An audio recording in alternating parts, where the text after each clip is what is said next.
boa noite.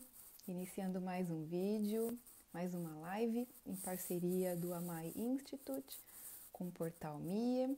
Eu sou Karine Sayuri Goto, sou psicanalista, trabalho aqui no Japão pelo Amai Institute.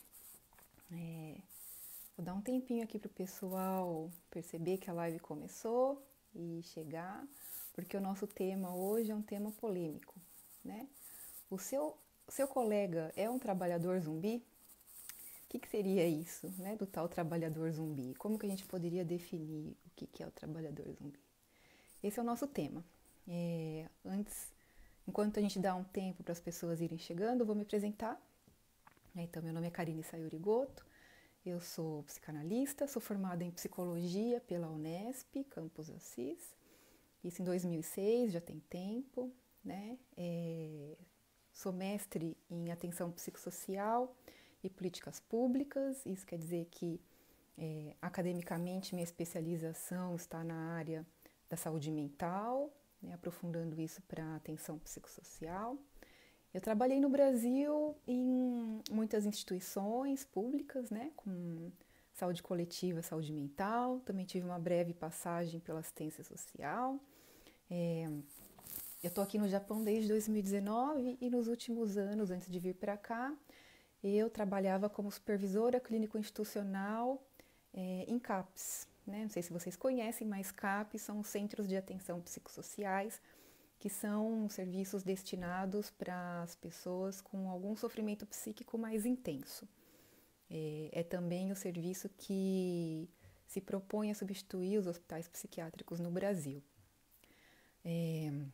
Bom, aqui no Japão, então eu atendo pelo Amai Institute e aqui no Japão eu faço parte da Sociedade Japonesa de Psiquiatria Transcultural e do Open Dialogue Network Japan, que é uma rede constituída com pessoas que se propõem a trabalhar com Open Dialogue, que é uma corrente teórica desenvolvida na Finlândia e que tem como base o pouquíssimo uso ou não uso de medicação psiquiátrica, mesmo em sofrimento psíquico grave.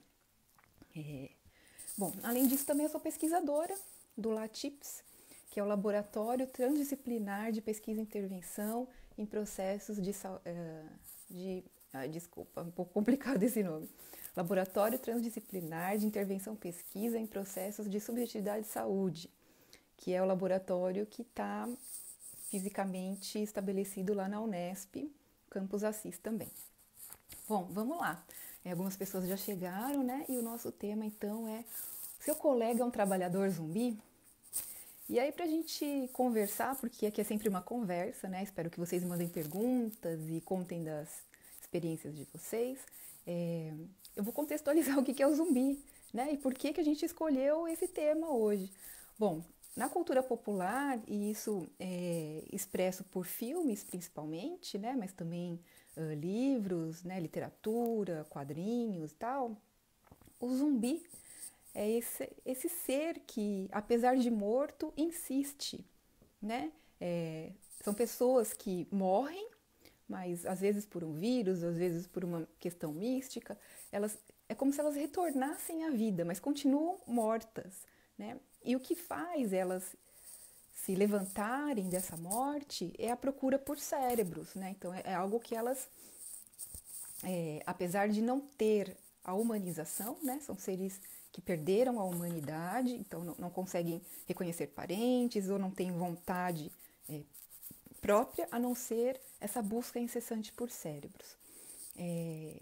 Há uma perspectiva de pensamento que coloca o zumbi como uma figura que existe nos nossos dias como uma analogia, né? Então, o zumbi ele pode ser uma característica do que a nossa sociedade provoca na gente. Por isso que essa escolha, o que é um trabalhador zumbi, né? Do mesmo modo que o zumbi nos filmes, eles perdem a sua humanidade e passam a perseguir uma coisa, mas que não tem algo de desejo, né? É simplesmente o correr atrás do cérebro. O trabalhador zumbi pode ser entendido como aquele que também perdeu a perspectiva de vida, né? Já não sabe mais o que é que o movimenta na vida, mas apesar disso, ele está insistentemente reproduzindo o seu trabalho cotidianamente.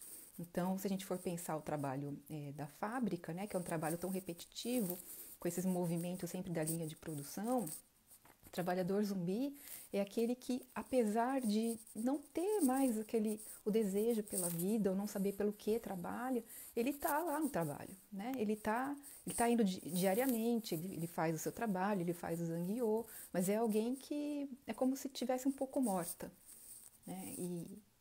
E não é uma figura rara, né? Agora, por que que isso acontece? Porque as pessoas, quando vêm ao Japão, elas não vêm assim dessa forma, né? As pessoas chegam, enfim, os nossos planos quando estamos no Brasil para vir para o Japão são planos, via de regra, de animação, de vir para um país diferente, né? de se esforçar para o trabalho para conseguir alguma coisa, mas no meio do caminho, para alguns, essa realidade do trabalhador zumbi se estabelece.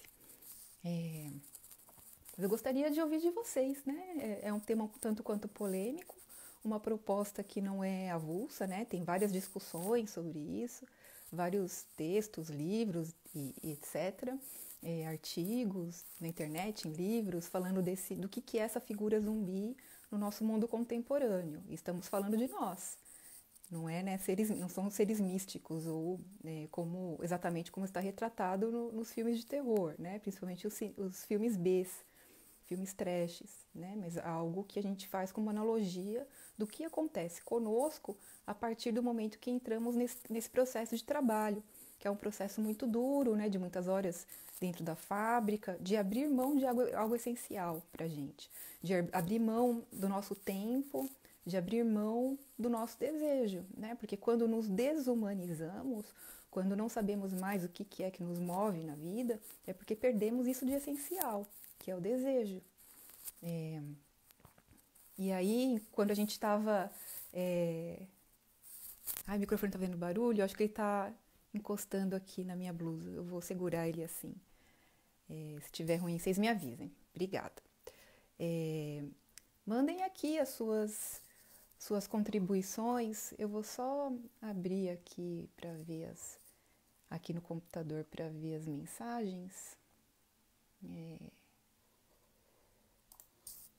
Tô vendo que chegou aqui algumas perguntas. Vou só abrir aqui o chat para a gente poder conversar melhor, para eu poder visualizar o que vocês estão mandando.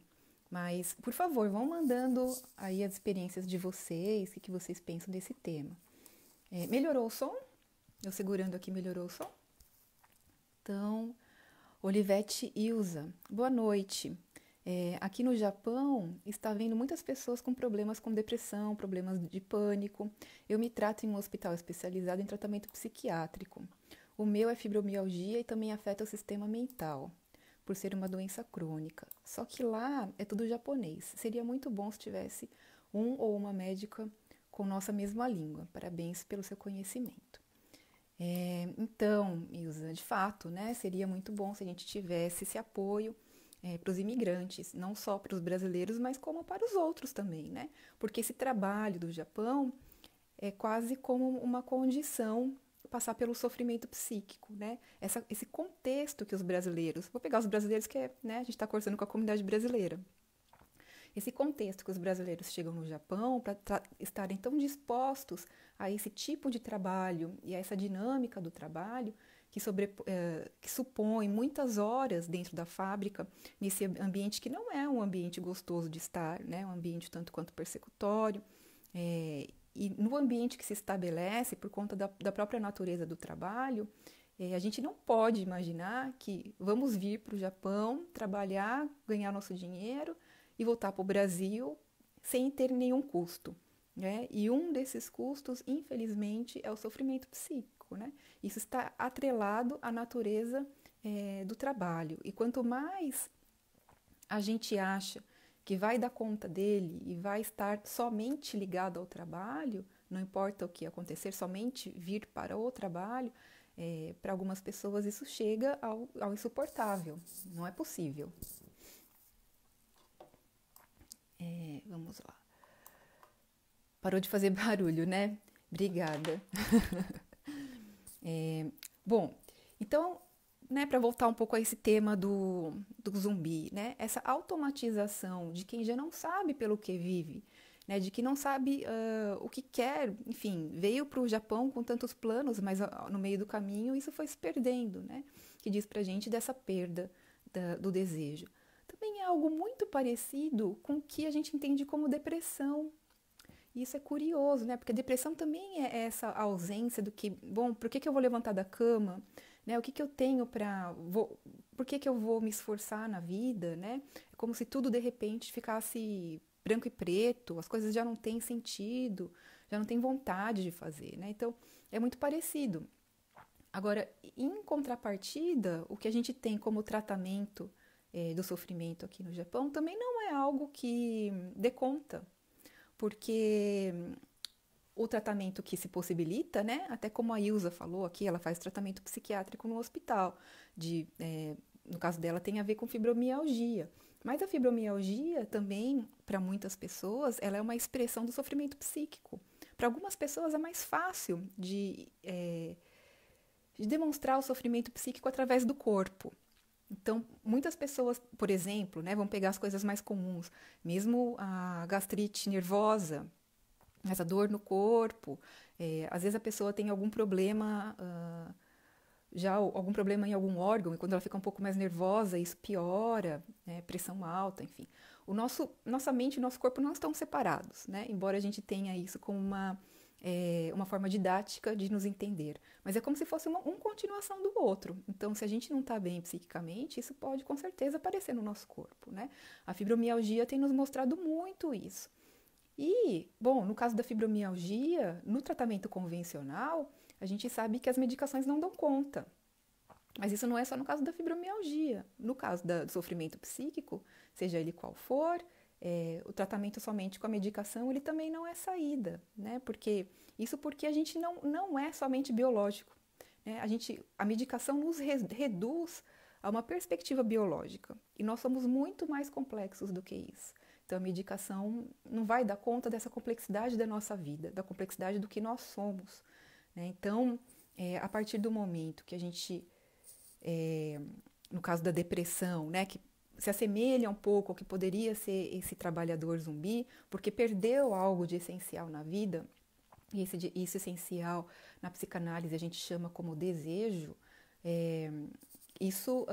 a medicação não trará o desejo de volta, né? Ela é apenas algo temporário para que você melhore um pouquinho e depois procure outra coisa, porque na nossa complexidade a gente não vai conseguir a saída através da medicação, que nos reduz, né? Então, e outra coisa, né? A gente sabe que a partir da medicação psiquiátrica, as pessoas ficam embotadas psiquicamente.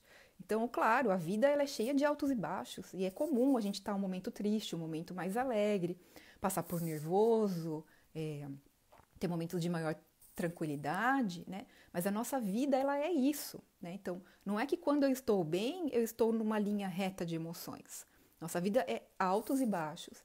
E a partir do momento que eu começo a tomar uma medicação psiquiátrica, elas fazem com que a gente não sinta, né? Elas colocam a gente num modo linear. É como se os nossos sentimentos ficassem assim chapados, né? E isso tem também a ver com isso que a gente está falando aqui. Bom, o que é um trabalhador zumbi, ou um sujeito que a gente pode fazer uma analogia com o zumbi? É aquele que perdeu um pouco da sua humanidade. A humanidade é altos e baixos, né? A humanidade é essa, às vezes, montanha-russa da vida. Isso é ser humano. Então, o que é perder a humanidade? É uma outra perspectiva, né, para avaliar tudo isso. E vocês, vamos lá ver o que temos de questões. Olá, Yasuhito Kato, Arão Akemi, estou tratamento contra depressão. Eu tenho depressão. Então, a depressão é algo que atinge muita gente. Enfim, é uma das formas de sofrimento psíquico. A gente pode ter, né, várias formas, por exemplo, ansiedade, algo mais intenso como pânico. A gente pode ter pessoas que tem o diagnóstico de bipolaridade. Agora, tudo isso diz de um sofrimento psíquico. Agora, cada pessoa expressa de uma determinada maneira. O que, para um, no insuportável do sofrimento, pode aparecer como depressão, né? E aí seria algo da ausência dessa vontade, não estar animado com as coisas, querer ficar em casa, não ter contato com outras pessoas. Para outras pessoas pode significar agitação, né? Então pode significar muitos pensamentos na cabeça, não conseguir dormir, e pensamentos que são incessantes, e por mais que se esforce, né, para não entrar nessa rotatividade de pensamentos, isso não é possível, né? E que a pessoa fica com muita energia e ela faz milhares de coisas e sai comprando coisas, enfim. Para cada um tem um aspecto, mas é tudo sofrimento psíquico, né? Diz de chegarmos no nosso limite, de algo que é insuportável, mas, novamente, isso não se reduz ao biológico. Inclusive, aquela história que nos contaram pra gente, que não, então, isso é uma questão do seu cérebro, né? É mais ou menos, né? Porque a gente não se reduz ao cérebro. A gente não se reduz simplesmente ao que o cérebro está liberando de serotonina, endorfina, enfim, todas as substâncias lá que o cérebro produz, das conexões dos neurônios, né? A gente é muito mais que isso. Ilza, a medicação só é temporária, passou o efeito, volta tudo de novo. E aí que acaba afetando a parte mental. Estou assustada com o número de brasileiros que estão frequentando o mesmo hospital que eu. Exatamente, né? A medicação ela tem um efeito temporário. Então, e ela como única estratégia é um sofrimento, é um tratamento que não levará as pessoas à cura, né? E justamente, bom, há de se perguntar por que tantas pessoas sofrem, por que tantas pessoas têm depressão, por exemplo, e por que a cada ano aumenta mais e mais o número de medicação que é vendido, que as pessoas tomam, e ninguém melhorou.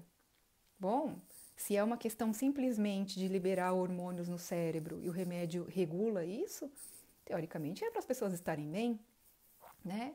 Mas não, porque nós somos muito mais do que isso, né? Somos traumas de infância, somos uma vida perturbada, uma vida com problemas, mas somos também momentos bons. Agora, o que a gente vai... A cisão que a gente acaba construindo no decorrer da nossa vida, né? Do que foi ruim pra gente e o que isso nos repercute tempos depois, né? É isso que a gente faz um corte, a gente não consegue fazer essa ligação. Daí a importância de falar, né? Conforme eu falo no processo psicoterápico, no processo psicanalítico, eu vou costurando essa história de vida, entendendo por que eu sinto assim, né? O que acontece. Então, Ilza, eu acho que você, né, passa um tanto por isso e vê, né, com a sua experiência lá no hospital, as pessoas, a partir do momento que estão somente nesse tratamento, elas ficam cronificadas. E cronificada significa que a partir do momento que você tem o sofrimento e você só trata com medicação, esse sofrimento ele vai mudar, mas ele vai persistir. Você não sairá dele, né? Se não houver outras estratégias, esse sofrimento se cronifica. E isso são estudos que a gente tem desde a década de 50, né? Estudos científicos, desde que os remédios psiquiátricos existem no mundo, e eles surgiram na década de 50, a gente tem diversos estudos apontando para isso. Estudos antigos e estudos recentes. Inclusive com alguns dados bem alarmantes, né? Só que justamente porque há o interesse da indústria farmacêutica de manter essa venda de remédio psiquiátrico muito alta, isso não chega até a gente. Então, enfim, a perspectiva que eu trago aqui nessas conversas que a gente tem tido a cada 15 dias, graças ao Portal Me, é uma conversa para que a gente esteja atento e pense criticamente, né? Porque a gente pode estar completamente submetido a esse discurso que nos contaram. Mas há um outro lado, há um outro ponto de vista, que a gente via de regra não conhece, né? Mas ele está disponível na internet, está disponível em estudos científicos, em livros, né? Agora, muitas vezes a gente não sabe que isso existe. A Kemi está dizendo que, né, concorda, que é verdade. Enfim, acho que essa perspectiva é importante da gente pensar. Aqui no Japão isso fica muito evidente, porque a nossa comunidade brasileira é uma comunidade que vem para estar nesse tipo de trabalho e abrir mão de muitas coisas da vida, né? Como o seu tempo, sua qualidade de vida, estar com a família, ou fazer coisas que gosta. E o sofrimento psíquico é algo que costuma aparecer de forma bem intensa, né? E isso também é piorado, digamos assim, pelas relações que muitas vezes a gente estabelece dentro da fábrica. A gente conversou um pouquinho isso na live passada, né? Da questão de por que não há união entre os trabalhadores brasileiros, né? Então, não é qualquer coisa. Isso tudo que eu venho conversando aqui com vocês a cada 15 dias, trazendo um pouco do contexto do trabalho e relacionando ao sofrimento psíquico, é algo que é importante que a gente da comunidade que passa por isso, esteja refletindo, né? Porque quais são as nossas saídas, né? Estamos aqui no Japão desde a década de 90, isso já tem 30 anos, né? Nosso trabalho continua o mesmo, né? As nossas relações, pode até ser que tenham piorado as nossas relações trabalhistas, uma vez que o trabalho, né, foi sendo menos pago. Quem estava aqui na década de 90 fala de salários bem mais altos, embora não pagasse o imposto, né, o Shakai Hoken, muita gente não pagava Shakai Hoken, havia essa possibilidade, e junto com isso a possibilidade de guardar mais dinheiro. Mas mesmo assim o salário ele era mais alto, né? Então, o que foi que aconteceu nesse meio tempo? Que a gente foi perdendo também esse poder aquisitivo, mas não saímos desse lugar, né? Continua reservado para a gente o trabalho na fábrica, esse tipo de trabalho na linha de montagem, que ele é estressante para o corpo, estressante para a alma, e que tem um limite, né? Um limite de se poder estar nesse trabalho. Ilza, já até pensei em suicídio.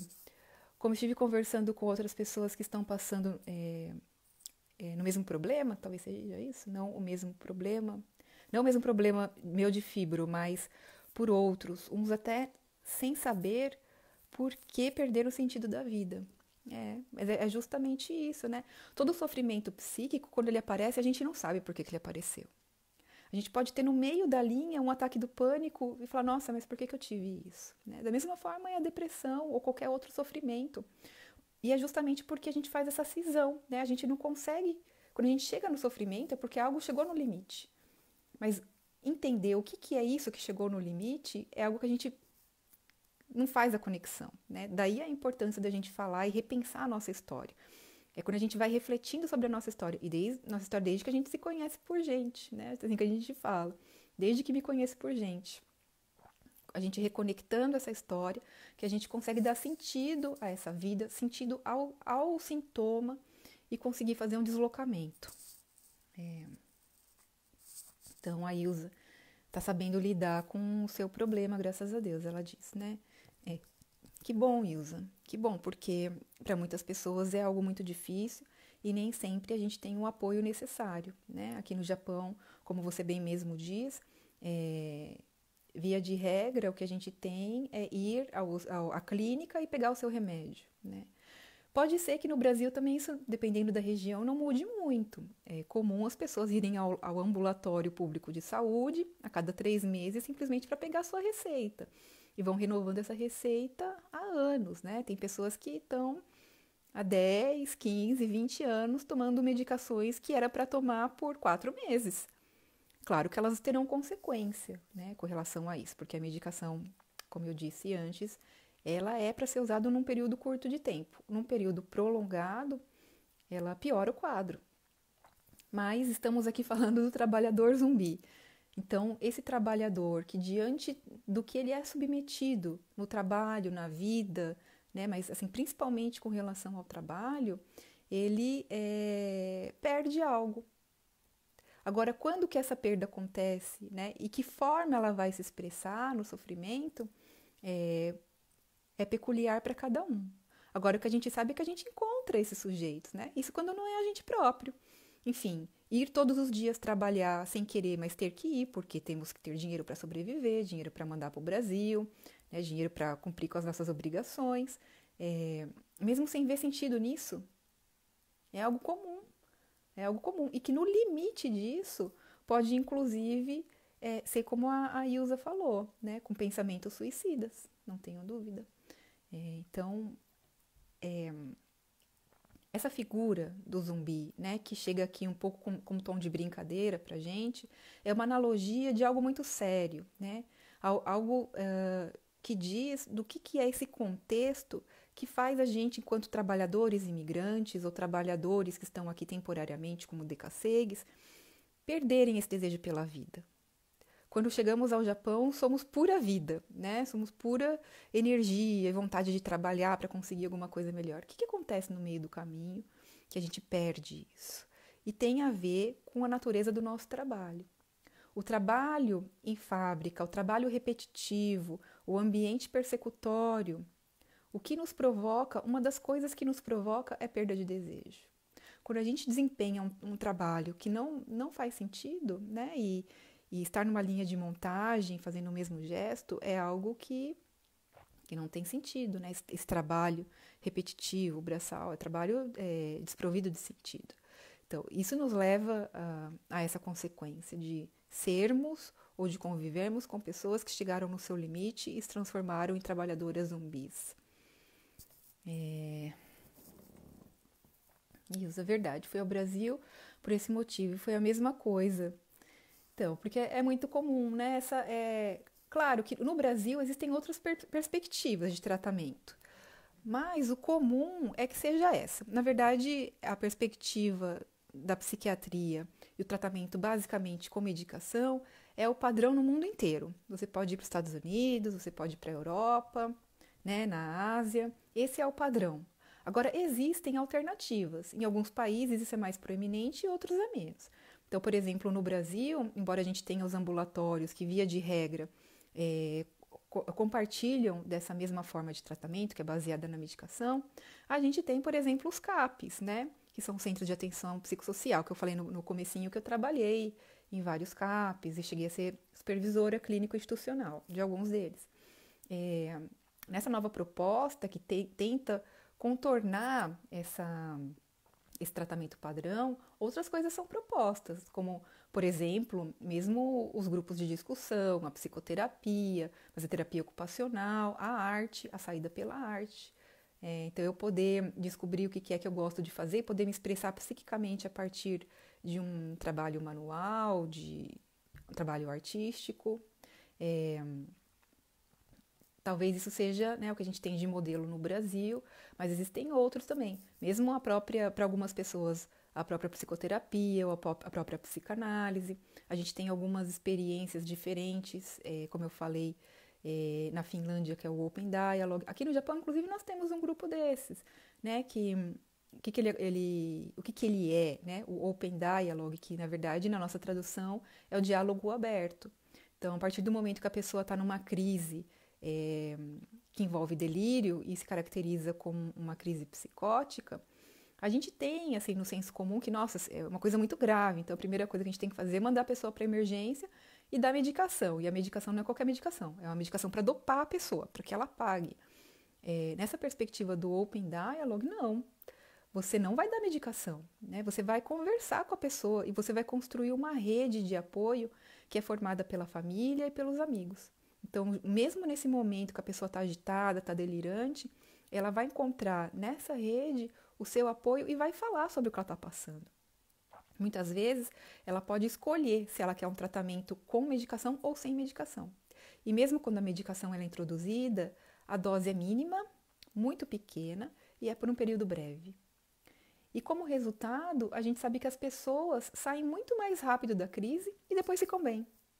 Enquanto com a medicação psiquiátrica, a pessoa é dopada e ela não consegue sair da crise, então ela fica cronificada. E isso vale para todo sofrimento psíquico. Agora, lembrando para vocês que isso que a gente está conversando aqui, né, agradeço ao Portal Me porque sempre dá essa possibilidade de a gente discutir o que é importante a partir de uma perspectiva crítica, não é o que é compartilhado pela maioria das pessoas, né? Então, vocês estão aqui ouvindo, a gente está conversando, estou vendo que tem mais mensagem ali, já vou ler. A gente está fazendo essa perspectiva crítica, que ela é embasada cientificamente, a gente tem muito material, inclusive a Organização Mundial da Saúde, no seu último relatório, traz justamente essa perspectiva, né? Eles mudam de pensamento, porque a gente já está há tanto tempo com medicamentos psiquiátricos, só transformando as pessoas em zumbis, que agora eles fazem um último relatório em saúde mental, dizendo das alternativas de cuidado, né? E de como que essas alternativas têm trazido uma outra perspectiva que não é da cronificação. Então, não é qualquer coisa que a gente está discutindo aqui. Agora, a maior parte das pessoas, inclusive profissionais de saúde, não sabem disso. Eles não tiveram isso na universidade, eles não procuraram isso, né? Não tiveram essas notícias. Mas muita gente já teve, e a gente tem grupos fortes de pesquisadores, de cientistas, que estão discutindo isso. Como que a gente propõe algo para alguém que está em sofrimento que não seja cronificação, que não seja se transformar em zumbi? Só lembrando novamente que essa analogia que a gente faz do zumbi é de alguém que perdeu algo de essencial da vida, alguém que foi desumanizado. E a partir do momento que você está com seus sentimentos embotados, você também perdeu algo de essencial, né? Algo de essencialmente humano. Cristiane, boa noite. Acredito que nossas relações laborais são de certa forma complicadas, pois a maioria dos trabalhadores brasileiros tendem a querer trabalhar sempre fazendo mais. Querem fazer mais rápido, querem produzir mais que a meta diária. E o trabalhador que entra sem a mesma visão causa conflitos. E muitos com essa visão exagerada perdem o sentido de ser e acabam se tornando zumbis, principalmente no âmbito das relações e ações. Pois é, Cristiane. O que a gente estabelece de relação dentro da fábrica são relações bem complexas, né? Agora, entender o que é esse trabalho, entender como que o nosso trabalho está organizado nesse momento social, nesse momento político e econômico é essencial. A gente perdeu algo do reconhecimento de trabalhador.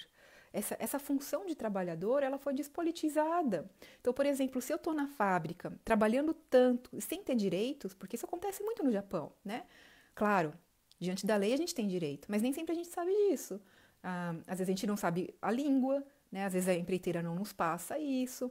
Às vezes eu tenho receio de perguntar em algum lugar como Hello Work, por exemplo, porque como que eu vou me comunicar? Enfim, uma série de situações. Mas a partir do momento que eu estou sozinha, me entendo sozinha na fábrica e que meus direitos não são respeitados, eu posso muito bem passar por essa situação com um sofrimento.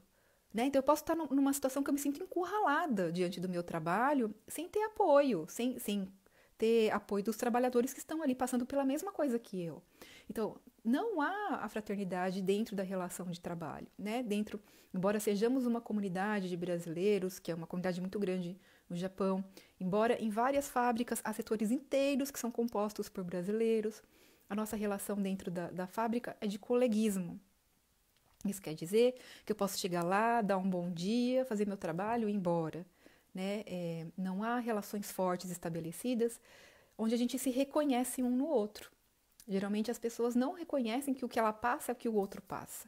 Não reconhecem que o sofrimento dela pode ser o mesmo sofrimento que o outro. E isso gera, como a gente conversou na última live, uma série de rivalidades, tapetes puxados, tentativa de prejudicar o outro, né? Porque eu sempre sou diferente, né? A perspectiva de que nessa relação eu sempre sou diferente.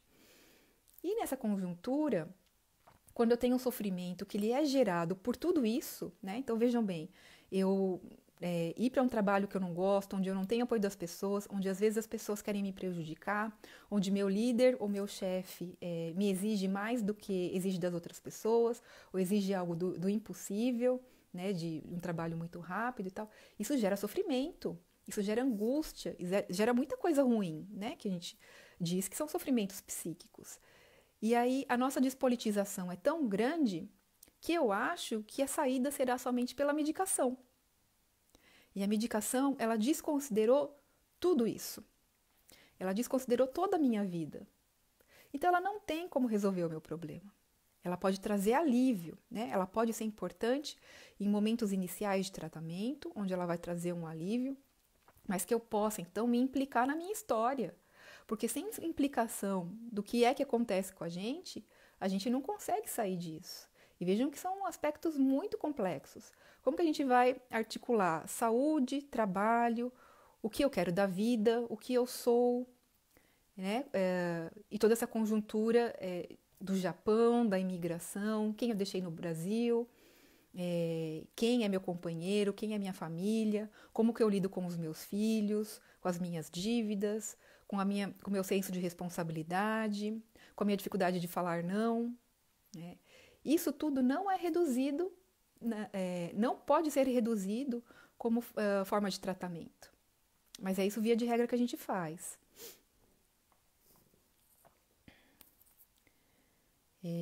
A Ilza, o motivo de eu estar sabendo lidar com o meu problema é o apoio da minha família. Sem ajuda, a pessoa vira um zumbi mesmo.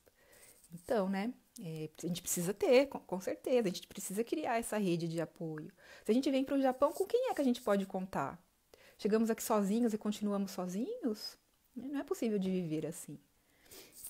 De fato, brasileiros no Japão, Cristiane, não são o mesmo que os brasileiros que estão no Brasil, mesmo estes passando pelo mesmos sentimentos e sentimentos. Infelizmente, há zero empatia entre nós. E a gente precisa refletir um pouco por que é que há, né? Por que no Brasil somos uma coisa e no Japão somos outra coisa? Por que lá nos comportamos de uma forma e aqui de outra? Porque aqui tudo nos parece ameaçador a ponto de que precisamos garantir o nosso e que se dane o outro. É algo para a gente refletir. Talvez a mesma pessoa que aqui na fábrica esteja puxando o tapete de uma pessoa, lá no Brasil se comporta de forma completamente diferente. Então, o que é que esse contexto produz na gente? A gente não pode pensar que tudo isso que a gente vive aqui é por culpa e questão simplesmente dos indivíduos. Há um contexto social e um contexto das relações que também nos provoca isso e que nos faz ser um tanto quanto zumbis em algum ponto, né? Isso tem a ver com o trabalho, tem a ver com a sociedade, tem a ver com o nosso isolamento e tem a ver com a forma como a gente entende o que é o sofrimento. Quanto mais a gente reduz o sofrimento às questões somente orgânicas, menos a gente encontra saídas, porque a gente não é somente orgânico, a gente é muito mais. Bom, gente, 9h08, a gente começou essa live às 8h30 e a minha proposta é que seja em torno de meia hora, 40 minutos. Aqui ainda uma mensagem da Cristiane, exatamente essa reflexão que faz todos os dias, ao observar as pessoas no ambiente de trabalho. Isso é muito importante, né, Cristiane? Quer dizer que a gente consegue ter uma visão um pouco maior do que é que a gente vive para além do raso. E isso é importante a gente ter em mente, inclusive para que a gente possa se abrir um pouco para o outro, né? Para criar um pouco de relação fraterna. Isso, quanto mais coletivo a gente tem, mais a gente se fortalece. E quanto mais a gente consegue politizar essas relações, mais a gente tem argumentos e cola nesse coletivo para poder lidar com as situações. Bom, gente, esse era o tema que eu tinha para vocês, um tema polêmico, trazendo a questão do zumbi, um pouco como tom um tom alegórico, né? Um tom um pouco de piada, porque remete a esse imaginário que a gente tem dos filmes de terror e os filmes trash, mesmo seriados, né? A partir de mortos-vivos, que sempre fazem muito sucesso, mas refletir de algo muito complexo e importante. Então, a partir de uma coisa que é um tom de brincadeira, a nossa proposta foi que vocês pudessem chegar aqui para a gente poder conversar um pouco mais e aprofundar essa questão, que é a questão de quem que é o trabalhador brasileiro no Japão e que saídas que ele tem. Bom, eu agradeço muito a vocês. Eu sempre gosto que essas lives sejam uma conversa, né? Não é uma exposição, é uma conversa, porque é a partir da experiência de vocês que a gente consegue enriquecer. E vocês que sabem, né? Vocês que estão passando por isso, vocês que estão na fábrica, vocês que estão vivenciando o sofrimento, vocês que estão procurando por alternativas. Vocês sabem dessas coisas e a nossa ideia aqui é que a gente possa refletir um pouco mais sobre essas experiências. A gente tem se encontrado aqui quinzenalmente. Essa é a nossa quarta live. Sempre digo aqui que é parceria do Amai Institute com o Portal Mia. Agradeço muito o Portal MIA por dar essa oportunidade de a gente falar de assuntos tão importantes e ao mesmo tempo com esse tom tão crítico, né, que a gente não encontra em outros lugares, mas que fazem toda a diferença dentro da comunidade. Procurem o Amai Institute lá no Facebook, no Instagram. Curtam aqui o vídeo para que a gente consiga disparar ele para mais pessoas. O vídeo vai ficar gravado no Facebook do Portal MIA. Se vocês entrarem, né, em cima, há uma aba com vários tópicos. Um dos tópicos é live e ele vai ficar gravado lá. E a partir dessa gravação vocês conseguem também compartilhar com seus amigos, familiares, enfim, com quem vocês acharem importante. Esse compartilhamento ele é muito importante que a gente consiga fazer, porque quer dizer também de mais pessoas podendo pensar criticamente, né? E saírem um pouco dessa relação de falta de empatia, ou mesmo de ausência de pensamento do que é que as faz estar no Japão, nessa condição de imigrante ou de decassig. Se vocês tiverem alguma sugestão de tema, né? Porque aqui sempre é uma conversa, então não é um monólogo, então gostaria de saber também sobre o que vocês gostariam de conversar. Vocês podem mandar mesmo nos comentários aqui, no comentário lá da gravação, ou mande também lá no Facebook ou no Instagram do Amai Institute. Também tem o meu Facebook, que é Karine Sayuri Goto. Vocês podem entrar lá, mandar mensagem e a gente continua a nossa conversa aqui. Eu espero pelas mensagens de vocês e agradeço muito por essa conversa de hoje. A gente se encontra na próxima live. Tchau!